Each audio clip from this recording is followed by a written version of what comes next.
Hello everyone, welcome you all in our free online learning platform Let's Study India।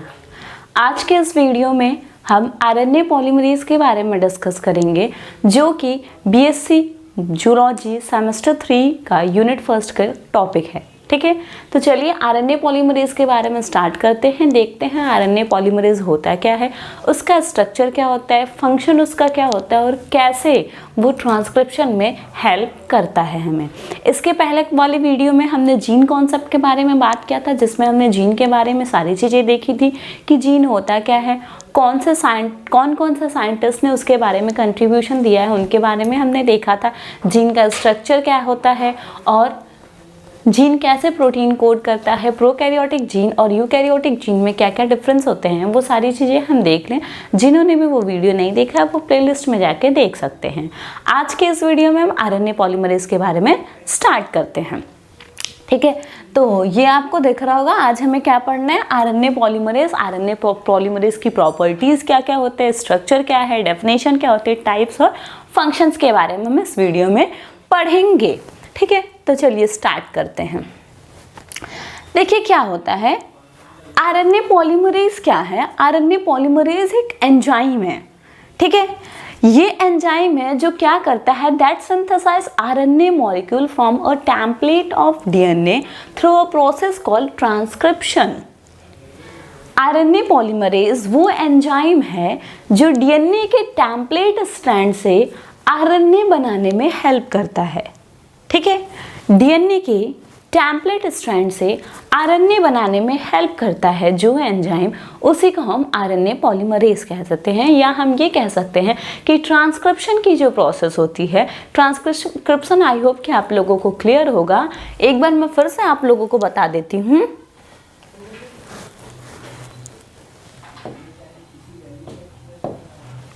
क्या होता है, DNA है। ठीक है, तो हम क्या करते हैं, एक डीएनए की एक प्रोसेस होती है डीएनए रेप्लिकेशन, जिससे क्या होता है डीएनए से डीएनए का ही फॉर्मेशन होता है, डीएनए की कॉपिंग होती है, ढेर सारे कॉपी मतलब डीएनए की कॉपी तैयार होती है। एक डीएनए से दो बनेंगे नए। जैसे क्या है कि मान लीजिए ये कोई डीएनए का स्ट्रक्चर है।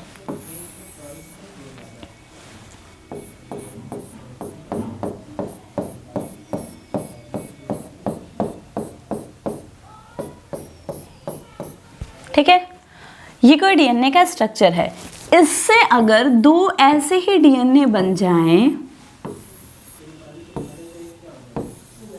तो इस प्रोसेस को हम कहते हैं रेप्लिकेशन। तो क्या है कि डीएनए से अगर वापस से डीएनए ही बन जाए तो वो प्रोसेस क्या कहलाती है, रेप्लिकेशन।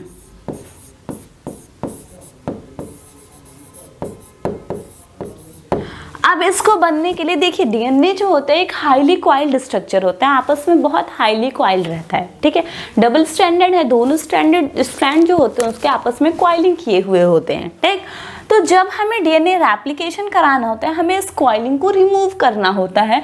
तो जब हम इस कॉइलिंग को रिमूव करते हैं तो हमें एक स्ट्रक्चर मिलता है जिसको हम कहते हैं, मतलब किस चीज़ का फॉर्मेशन होता है, रेप्लिकेशन फॉर्क का फॉर्मेशन होता है। जैसे ये डीएनए है तो ये क्या करेगा, एक ऐसे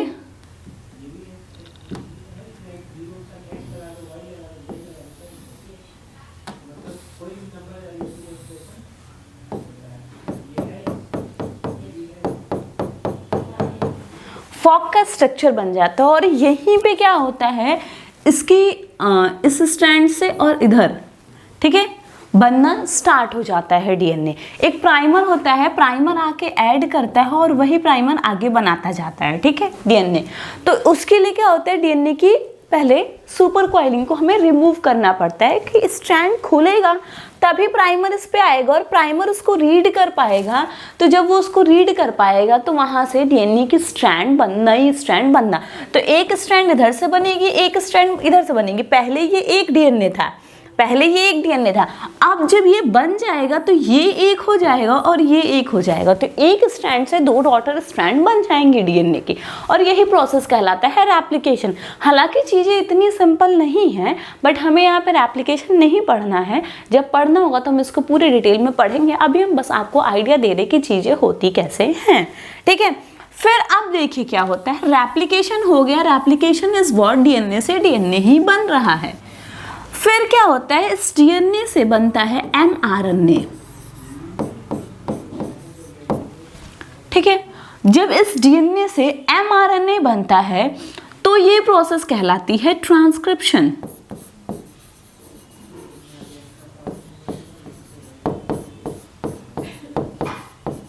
और इसी प्रोसेस में जो हमें आरएनए पॉलीमरेज पढ़ना है वो हेल्प करता है। आरएनए पॉलीमरेज ही वो एंजाइम है जो एक डीएनए से एमआरएनए को बनवाता है। अब डीएनए है डबल स्ट्रैंडेड और आरएनए है सिंगल स्ट्रैंडेड, तो हमें एक डबल स्ट्रैंडेड डीएनए से सिंगल स्ट्रैंड एमआरएनए बनाना पड़ता है। तो फिर बातें वही होंगी। ठीक है, ये ऐसे हो जाएगा और ये एक जिसको रीड करके, अब मान लीजिए यहाँ पे क्या होगा कि आरएनए पॉलीमरेज आके बाइंड हो जा रहा है और वो क्या करेगा, यहाँ के सीक्वेंस को रीड करेगा। आरएनए पॉलीमरेज जब आके इस पे बाइंड हो जाएगा तो इसके सीक्वेंस को रीड करेगा। सीक्वेंस इज व्हाट, जो चारों नाइट्रोजनस बेस होते हैं ATGC। ठीक है, ये ध्यान में रखिएगा, ये डीएनए है तो डीएनए के पास यही होगा ATGC, लेकिन वहीं आरएनए रहेगा तो उसके पास क्या होगा, AUGC। ठीक है, थाइमीन की जगह पे यूरासिल आ जाएगा। तो अब मान लीजिए यहाँ पे G है, C है, C है, T है, U सॉरी CCGA ऐसे है। तो आरएनए पॉलीमरेज क्या करेगा, इसका कॉम्प्लीमेंट्री ऐड करता जाएगा। यहाँ G है तो यहाँ पे C को लाएगा ऐड, C आएगा यहाँ ऐड हो जाएगा, C के ऊपर G, C के ऊपर G, G के ऊपर C, A के ऊपर U, क्योंकि T नहीं आ सकता।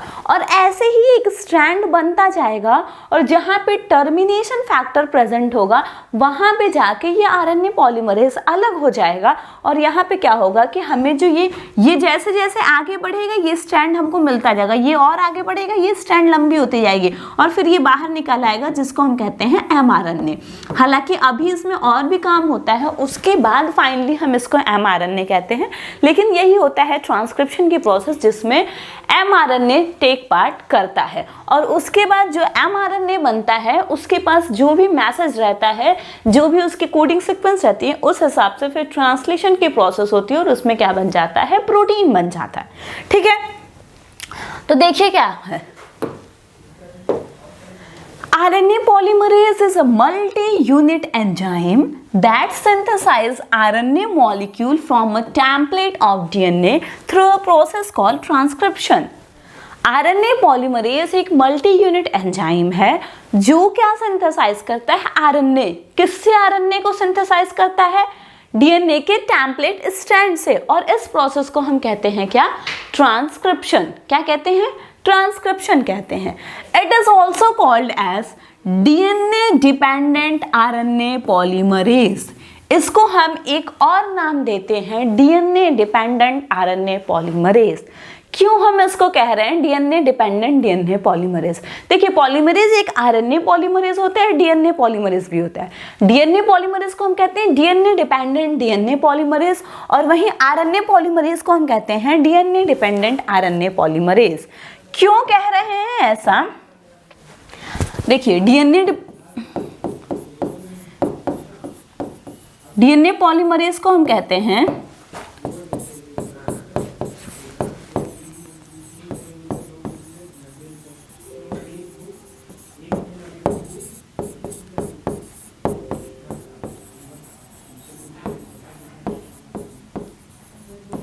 वही आरएनए पॉलीमरेज को हम कहते हैं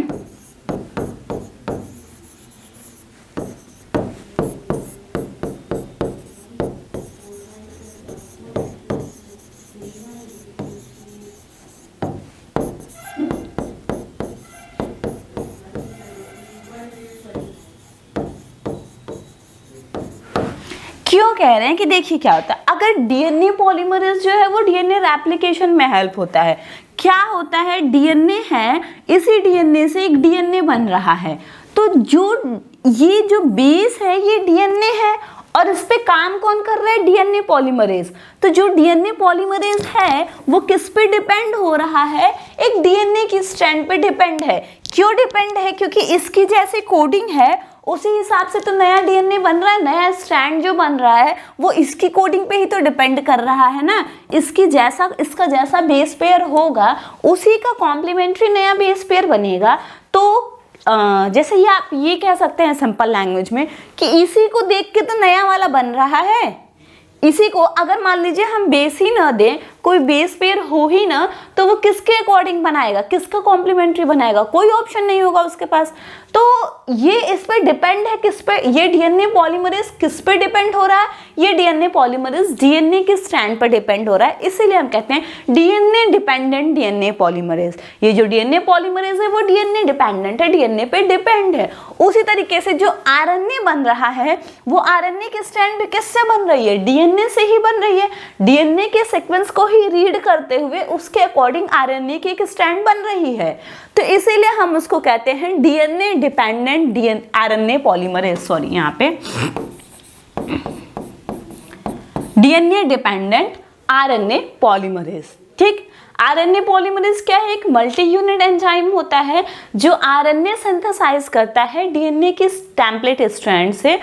और कौन सी प्रोसेस होती है? ये किसी भी डीएनए से आरएनए का फॉर्मेशन होना is the process known as transcription. वो प्रोसेस को हम कहते हैं ट्रांसक्रिप्शन। और आरएनए पॉलीमरेज को हम एक और नाम देते हैं DNA dependent RNA polymerase. DNA dependent RNA polymerase क्यों कह रहे हैं? क्योंकि वो डिपेंड किस पे है? डीएनए की स्ट्रैंड पर तो डिपेंड है, उसी को रीड करते हुए एक नया आरएनए बन रहा है या जो भी आरएनए की स्ट्रैंड बन रही है, इसीलिए इसका नाम है डीएनए डिपेंडेंट आरएनए पॉलीमरेज। ठीक है, क्या नाम है? DNA dependent RNA polymerase. It is also called as DNA dependent RNA polymerase. It was discovered by Samuel B. Weiss and Gerard Hurwitz. ठीक है, 1960 में ये दोनों साइंटिस्ट हैं, इन्हीं लोगों ने इसको डिस्कवर करा था। ठीक, अब आता है प्रोकैरियोटिक आरएनए पॉलीमरेज। अगर हम प्रोकैरियोटिक, अब क्या है कि अब जो भी चीज़ें आप पढ़ेंगे तो हमें पता है सेल दो तरीके की हैं, एक प्रोकैरियोटिक एक यूकैरियोटिक। तो आप ट्रांसक्रिप्शन पढ़िए, ट्रांसलेशन पढ़िए, जो भी चीज़ें आपको पढ़ना है वो एक बार प्रोकैरियोटिक का भी देखना पड़ेगा और यूकैरियोटिक का भी देखना पड़ेगा। बेस दोनों का सेम है बट कुछ डिफरेंसेस हैं, तो हमें वो सारी चीज़ें देखनी पड़ेंगी। तो क्या है prokaryotic RNA polymerase? In prokaryotic cell, single type of RNA polymerase take part in synthesis of all different type of RNA such as mRNA, rRNA and tRNA।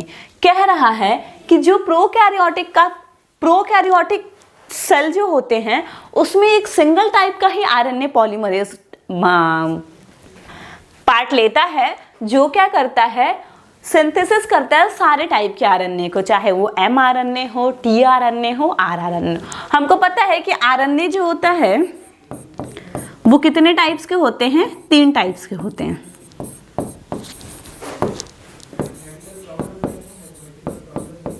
MRNA, rRNA, tRNA. MRNA को कहते हैं messenger RNA,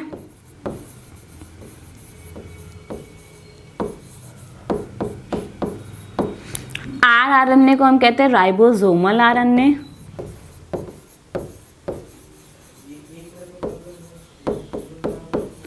और tRNA को हम कहते हैं transcriptional RNA. ठीक है, तो ये जो प्रोकैरियोटिक सेल होता है इसमें क्या होता है?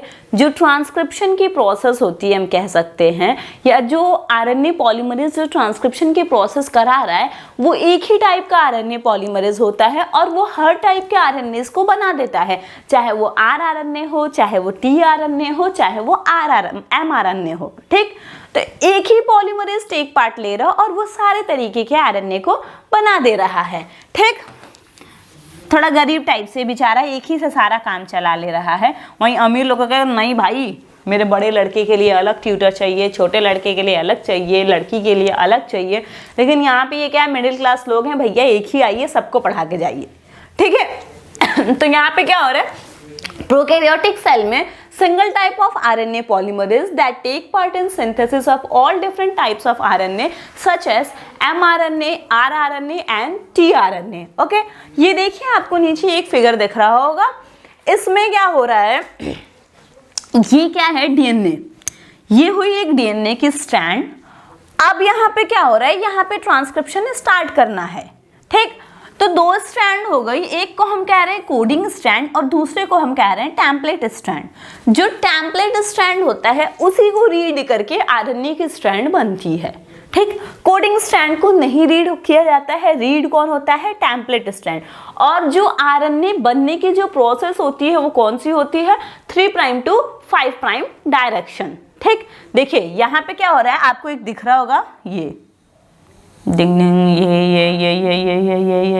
ये यहाँ तक जा रहा है, इसी को कह रहे हैं नेसेंट आरएनए। ये क्या हो रहा है, ये देखिए आरएनए पॉलीमरेज है हमारा, ये सबसे पहले यहाँ बाइंड हुआ होगा और यहाँ से वो चलते चलते चलते चलते चलते चलते यहाँ पहुँच गया है, और जितनी दूर वो पहुँचा है उतनी दूर देखिए आरएनए की स्ट्रैंड बन के बाहर लटक रहेगी, और जैसे ही ये टर्मिनेटर साइड पे जाएगा वहाँ पे ये अलग हो जाएगा और ये स्ट्रैंड जो होंगी वो निकल के बाहर आ जाएंगी। और जहाँ पे जैसे अब हमने क्या कहा था कि ये एक स्ट्रक्चर होता है जो आपस में बहुत हाईली क्वाइल होता है। अब मान लीजिए यहाँ पे क्या हो रहा है कि ट्रांसक्रिप्शन होना है तो यहाँ पे ये थोड़ा ओपन रहेगा, और जैसे ही यहाँ पे ट्रांसक्रिप्शन हो रहा है जैसे ही ये पीछे जाएगा वापस से ये अपने अंदर क्वाइलिंग कर लेगा, और ये बबल जो है वो आगे शिफ्ट होता जाएगा, शिफ्ट होते जाते हुए पीछे से क्वाइलिंग बढ़ती जाएगी, और यहाँ पे क्या होगा, एक आरएनए की स्ट्रैंड भी बनती जाएगी। और ये जो फुला वाला एरिया होता है इसको हम क्या कहते हैं, इसको हम कहते हैं ट्रांसक्रिप्शनल बबल। क्या होता है, ट्रांसक्रिप्शनल बबल, मतलब बबल की तरह बन गया है और उस बबल के अंदर हो क्या रहा है, ट्रांसक्रिप्शन हो रहा है, तो इसलिए हम उसको कहते हैं ट्रांसक्रिप्शनल बबल।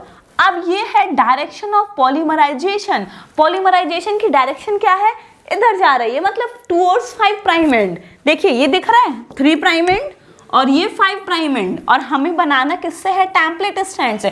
तो हम इसी स्ट्रैंड का डायरेक्शन देखेंगे, तो जो डायरेक्शन होता है वो ऑलवेज क्या होता है, 3 प्राइम टू 5 प्राइम। 3 प्राइम से स्टार्ट हो रहा है, 5 प्राइम की तरफ जा रहा है, और ये आरएनए पॉलीमरेज है जो बाइंड हुआ है और काम आपका कर रहा है, और एक नेसेंट आरएनए की स्ट्रैंड हमको उससे मिल रही है, ठीक। ये हो गया प्रोकैरियोटिक आरएनए पॉलीमरेज के बारे में। देख लीजिए एक बार, जो भी चीजें बताई गई हैं वो समझ में आ रहा है कि नहीं, हर वर्ड्स को बता दिया गया ताकि आपको कोई भी कंफ्यूजन नहीं हो, ठीक।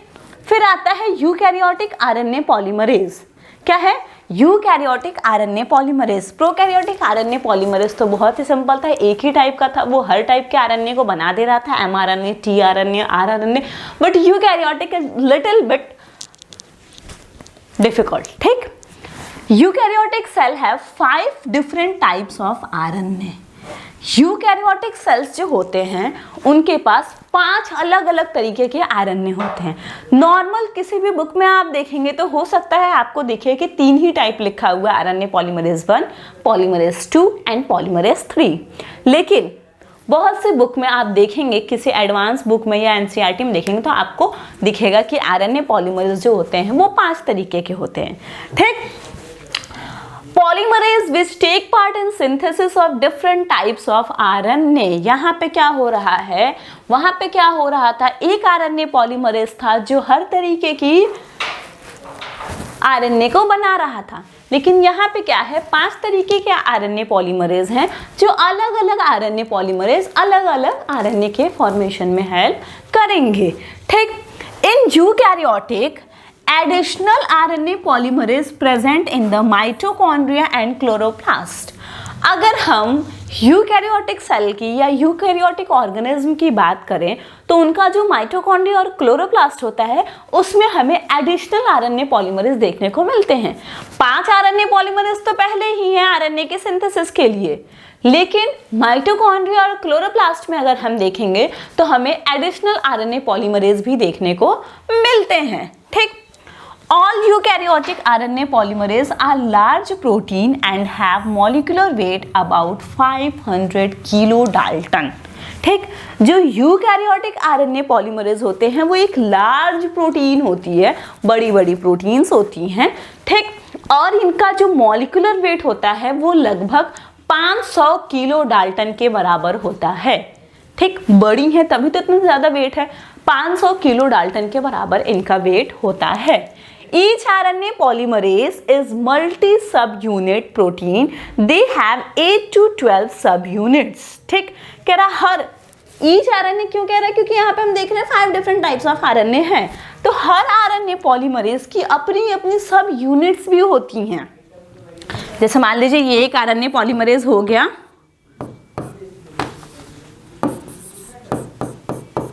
तो इनकी भी कुछ कुछ अपनी सब यूनिट होंगी, अल्फा हो जाए, बीटा हो जाए, गामा हो जाए, या कुछ भी मान लीजिए, ठीक है। तो ये है फर्दर इनकी भी अपनी अपनी सब यूनिट है, और देखा जाए तो लगभग 8 से 12 सब यूनिट मोस्ट प्रोबेबली देखने को मिलता है। ठीक, तो यूकैरियोटिक आरएनए पॉलीमरेज की बात करें तो क्या क्या है, यूकैरियोटिक आरएनए पॉलीमरेज के पास 5 डिफरेंट टाइप्स के आरएनए पॉलीमरेज होते हैं। अगर हम यूकैरियोटिक सेल्स की बात कर रहे हैं तो माइटोकॉन्ड्रिया और क्लोरोप्लास्ट में एडिशनल आरएनए पॉलीमरेज भी प्रेजेंट होते हैं। यूकैरियोटिक आरएनए पॉलीमरेज जो होते हैं वो बड़ी बड़ी प्रोटीन्स से मिलकर बने होते हैं, या प्रोटीन्स बहुत बड़े बड़े लार्ज प्रोटीन्स होते हैं, और उनका मॉलिक्यूलर वेट जो होता है वो 5 किलो डाल्टन का होता है। और हर आरएनए पॉलीमरेज की अपनी सब यूनिट्स भी होती हैं, जो लगभग 8 to 12 सब यूनिट्स होती हैं। ठीक, देखिए मैंने कहा 5 तरीके की हैं। आरएनए पॉलीमरेज 1, ये है आरएनए पॉलीमरेज 1। सिंथेसिस सबको करना है आरएनए ही। अब उसमें कौन सा आरएनए का सिंथेसिस कौन करा रहा है ये बस हमें देखना है। ये तो क्लियर है कि आरएनए पॉलीमरेज है तो वो किसकी सिंथेसिस में हेल्प करेगा, आरएनए की सिंथेसिस में ही हेल्प करेगा। लेकिन अब कौन सी आरएनए के सिंथेसिस में हेल्प करेगा वो देख लेते हैं। तो आरएनए पॉलीमरेज 1 जो है यूकैरियोटिक का, वो क्या करता है, synthesis 5.8S 18S 28S of RNA, ribosomal RNA के 5.8S 18S and 28S RNA को का सिंथेसिस कराता है। ठीक है, तो हम ये कह सकते हैं कि आरएनए पॉलीमरेज 1 जो है वो आरएनए राइबोसोमल आरएनए के सिंथेसिस में हेल्प करता है। उसमें कौन कौन सा 5.8S 18S and 28S RNA का सिंथेसिस वो कराता है। आरएनए पॉलीमरेज सेकंड की बात करें तो ये क्या करता है, एचएनआरएनए और एमआरएनए के फॉर्मेशन में हेल्प करता है। ठीक है, एचएनआरएनए पहला वाला जो था वो आरआरएनए कर रहा है। आरआरएनए में कौन कौन सा आरएनए, 5.8 18 एंड 28, 8 8 8, जिसमें तीनों में 8 8 आ रहे हैं, 5.8 18 28। तो आरआरएनए के लिए समझ लीजिए कि 8 जो है वो लकी नंबर है, वो 8 को लेके चलेगा ही चलेगा। 5.8S 18S and 28S RNA है। ठीक, सेकंड की बात करें तो ये एमआरएनए और एचएनआरएनए का फॉर्मेशन करता है। फिर आरएनए पॉलीमरेज थर्ड की बात करें तो ये क्या करते हैं, टीआरएनए बना रहे हैं। पहला वाला आरआरएनए, दूसरा वाला एमआरएनए, साथ में एचएनआरएनए, तीसरा वाला जो है वो टीआरएनए, और टीआरएनए का कौन 5S, और टीआरएनए के साथ 5S rRNA and small stable RNA जिसको हम siRNA कहते हैं। क्या है, स्मॉल स्टेबल आरएनए। ठीक है, फिर है आरएनए पॉलीमरेज 4th और 5th की बात आ रही है। ये तीनों तो हर जगह आपको कॉमनली दिखेंगे किसी भी बुक में, बट आरएनए पॉलीमरेज 4 और 5 भी होते हैं जो सिर्फ प्लांट्स में पाए जाते हैं। And synthesis siRNA, small interfering RNA. ठीक, सिर्फ प्लांट में पाए जाते हैं, और सिंथेसिस किसका करते हैं, siRNA का। siRNA is what, small interfering RNA. Okay, अब देखिए मैंने कहा था इसके पहले वाले स्लाइड में हम देख रहे थे हर आरएनए की अपनी सब यूनिट्स होती हैं, तो इनकी भी कुछ अपनी सब यूनिट्स हैं। देख लेते हैं क्या क्या हैं। ये देखिए आ गई सब यूनिट्स की बात। Alpha, beta, beta dash, sigma. ठीक, क्या क्या है, अल्फा, बीटा, बीटा प्राइम या बीटा डैश और सिग्मा, ये इनकी सब यूनिट है। सब यूनिट के बाद अगर इनके साइज की बात करें तो अल्फा की साइज जो होती है वो 36.5 किलो डाल्टन की होती है। इस पे लिखने का 36.5 किलो डाल्टन की साइज होती है। बीटा की बात करें तो 151 किलो डाल्टन की साइज होती है। बीटा प्राइम की 155 किलो डाल्टन की साइज हो रही है और सिग्मा की कितनी होती है 70 किलो डाल्टन की साइज हो रही है। ठीक, क्या है alpha, beta, beta prime and sigma. अब क्या करें, हर सब यूनिट के कितने कितने मॉलिक्यूल्स जो होते हैं वो ट्रांसक्रिप्शन की प्रोसेस में इन्वॉल्व होते हैं। तो अल्फा के 2 मॉलिक्यूल्स इन्वॉल्व होते हैं, बाकी सब के एक एक इन्वॉल्व होते हैं। 2 अल्फा के हो गए, एक बीटा के, बीटा प्राइम के और सिग्मा के। ठीक, एक ओमेगा भी होता है कभी कभी। ठीक है, अब इन सब का फंक्शन क्या है। अल्फा सब यूनिट जो है, अल्फा सब यूनिट काम क्या कर रहा है, ये करता है chain initiation and interaction with regulatory proteins. ये क्या करता है, चेन को इनिशिएट कराता है। मतलब क्या करेगा कि शुरुआत कराने का काम यही करता है, इनिशिएट करने का काम यही करता है और इंटरैक्शन करता है किससे, रेगुलेटरी प्रोटीन से। रेगुलेटरी जीन्स भी होते हैं जो रेगुलेट करते हैं, प्रोसेस को रेगुलेट करने में हेल्प करते हैं। तो वहाँ पे रेगुलेटरी प्रोटीन्स ही होंगी ना। तो इसको क्या करना है, इसको चेन इनिशिएशन करना है। तो स्टार्ट करने के लिए जो स्टार्ट करने वाले लोग होंगे, मतलब जो रेगुलेटरी प्रोटीन्स हैं, उनसे जाके इसको इंटरैक्ट करना पड़ेगा। तो वही काम ये करता है। बीटा क्या करता है, chain initiation and elongation. Somewhat ये भी इनिशिएशन में हेल्प करता है और इसका मेन फंक्शन जो है वो चेन के इलोंगेशन में है, मतलब उसको लंबा करने में। जो सेकंड प्रोसेस होता है इलोंगेशन, सेकंड स्टेप, उसमें काम करता है। फिर बीटा प्राइम क्या करता है, डीएनए बाइंडिंग का काम करता है। डीएनए वापस से बाइंडिंग होगा तो डीएनए से बाइंडिंग कराने का काम कौन करता है, बीटा प्राइम करता है। सिग्मा का काम क्या होता है, सिग्मा प्रमोटर रिकॉग्निशन, मतलब इनिशिएशन तो ये करा रहा है, लेकिन इनिशिएशन कहाँ पे कराना है, वो प्रमोटर साइट प्रेजेंट कहाँ पे है, वो पहचानने वाला कौन होता है, वो पहचानने वाला सिग्मा होता है। और ये सारे जो हैं, ये सारे सब यूनिट्स जो हैं वो आपस में मिलके एक एंजाइम बनाते हैं, जिनको हम क्या कहते हैं, होलो एंजाइम। क्या कहते हैं, होलो एंजाइम। ये देखिए, ठीक है। अभी क्या है, अब सोचने वाली बात है कि अल्फा,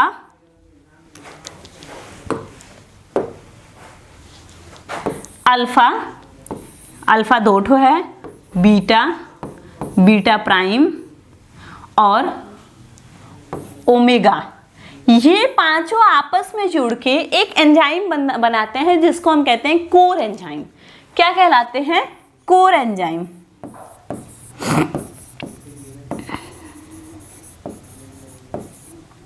और यही इसी कोर एंजाइम के साथ जब आपका सिग्मा फैक्टर आके जुड़ जाता है, देन ये कहलाते हैं होलो एंजाइम। ठीक, तब ये कहलाते हैं होलो एंजाइम। और यही होलो एंजाइम जो होते हैं ये क्या करते हैं, ट्रांसक्रिप्शन की प्रोसेस कराने में हेल्प करते हैं। और जैसे ही ये टर्मिनेटर साइट पे पहुंचते हैं तो ये सारे टूट टूट के अलग हो जाते हैं और वहीं पे ट्रांसक्रिप्शन की प्रोसेस जो होती है वो स्टॉप हो जाती है और हमें एक नेसेंट आरएनए की स्ट्रैंड मिल जाती है। देन अगर वो प्रोकैरियोटिक है तब तो ओके है, वो एज इट इज यूज कर लिया जाएगा, क्योंकि हमने पढ़ा था कि प्रोकैरियोटिक में एक्सॉन्स इंट्रॉन्स, मतलब इंट्रॉन्स एब्सेंट होते हैं, खाली एक्सॉन्स ही प्रेजेंट होते हैं, तो वो उसी तरीके से यूज किया जा सकता है। लेकिन अगर वही ये यूकैरियोटिक का होगा तो उसमें एक्सॉन्स एंट्रॉन्स अल्टरनेटिवली प्रेजेंट होंगे। तो वहां पे क्या करना होता है, एंट्रॉन्स को स्प्लाइस्ड आउट करना पड़ता है, कट करके निकालना पड़ता है। क्यों? क्योंकि वो नॉन कोडिंग सीक्वेंस होते हैं। तो वो जो मेथड होता है उसको हम कहते हैं पोस्ट मॉडिफिकेशनल ट्रांसक्रिप्शन, मतलब ट्रांसक्रिप्शन के बाद मॉडिफिकेशन होता है थोड़ा सा, देन वो नेसेंट आरएनए जो होता है उसको हम तब जाकर के एमआरएनए कहते हैं। ठीक है, तो ये सारी बातें हैं। अब चलिए जरा हम ये भी देख लेते हैं कि कैसे ट्रांसक्रिप्शन की प्रोसेस होती है किसी भी स्ट्रैंड पे। ठीक, ये देखिए, ये एक एनिमेशन है जिससे आपको ये चीज़ें क्लियर हो जाएंगी कि कैसे ये प्रोसेस हो रहा है। ठीक है, तो आप देखिए यहाँ पे ये प्रमोटर रीजन को रिकॉग्नाइज कर लिया गया है। ठीक है, यहाँ पे ये प्रमोटर रीजन को रिकॉग्नाइज किया, और कौन किया होगा? Sigma factor. और ये एक टर्मिनेटर साइट है, मतलब क्या कि जो ट्रांसक्रिप्शन की प्रोसेस होनी है वो इतने ही दूर में होंगी, यहाँ पे आके चीज़ें रुक जाएंगी, और यहाँ पे जो है ट्राइफॉस्फेट्स हैं जो इसके अकॉर्डिंग जाके जुड़ेंगे, और ये कॉइल्ड स्ट्रक्चर डीएनए का है, और यहाँ पे आरएनए पॉलीमरेज है। ठीक, तो चलिए देखते हैं कैसे ये प्रोसेस हो रहा है।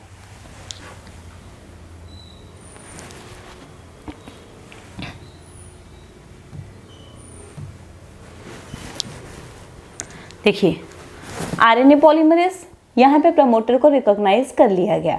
ठीक, अब ये आरएनए पॉलीमरेज देखिए इस प्रमोटर पे आकर के ज्वाइंट हो गया। अब ये स्ट्रैंड जो होंगे वो अनवाइंड हो जाएंगे, ट्रांसक्रिप्शनल बबल का फॉर्मेशन हो गया। ये हमारी इनिशिएशन साइट है जहाँ से न्यूक्लियोसाइड ट्राइफॉस्फेट्स आके जुड़ना स्टार्ट कर गए। ठीक, और कॉम्प्लीमेंट्री स्ट्रैंड को रीड करते, मतलब टेम्पलेट स्ट्रैंड को रीड करते हुए कॉम्प्लीमेंट्री स्ट्रैंड जो नेसेंट आरएनए की स्ट्रैंड बनती हुई ये बाहर निकलती जा रही है। और जैसे ही ये टर्मिनेशन साइट पे देखिए, यहाँ पे येलो वाला ये जो है ये टर्मिनेशन साइट है, यहाँ पे आकर के ये चीज़ें जो हैं वो रुक जाएंगी, और क्या होगा कि प्रोसेस यहीं पे स्टॉप हो जाएंगी, और हमें एक नेसेंट आरएनए की स्ट्रैंड मिल जाएगी। फिर जो भी मॉडिफिकेशन करना होगा वो नेक्स्ट स्टेप में होगा, और फिर ये प्रोसेस कंप्लीट हो जाएगी। तो आरएनए पॉलीमरेज क्या है, कैसे काम कर रहा है, वो सारी चीज़ें आपको क्लियर हो गई होंगी। तो मिलते हैं नेक्स्ट वीडियो में। Thanks for watching this video.